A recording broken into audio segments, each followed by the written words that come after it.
Les plateformes repose-pieds Porto offrent aux passagers un support adapté et confortable pour soutenir leurs pieds. Elles peuvent être utilisées en position haute ou basse. Les plateformes repose-pieds ont une limite de poids maximale de 30 kg par plateforme. Pour son montage, vous aurez besoin d'une clé dynamométrique avec des embouts de 6, 4 et 2,5 mm. Consultez le guide de montage pour vous assurer que vous disposez de toutes les pièces nécessaires. Cette vidéo vise à vous accompagner en parallèle du guide de montage.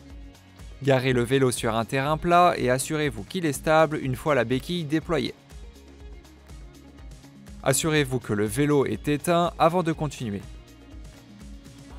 Utilisez la clé de 6 mm pour retirer les rails de sacoche du garde-boue arrière en retirant les vis et les rondelles des rails. Les plateformes repose-pieds sont spécifiques à gauche, marquées L, et à droite, marquées R. Elles sont livrées prêtes à être montées en position basse. Alignez la plateforme droite avec les 3 points de montage du cadre et du garde-boue. Ajoutez une rondelle à chaque vis, puis vissez-les à la main dans les emplacements correspondants. Serrez ensuite complètement les vis à l'aide de la clé dynamométrique avec l'embout de 6 mm à un couple de 20 Nm.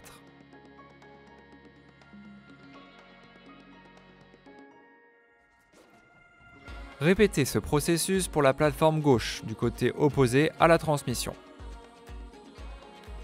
Pour installer les plateformes en position haute, il est nécessaire de les retirer du vélo.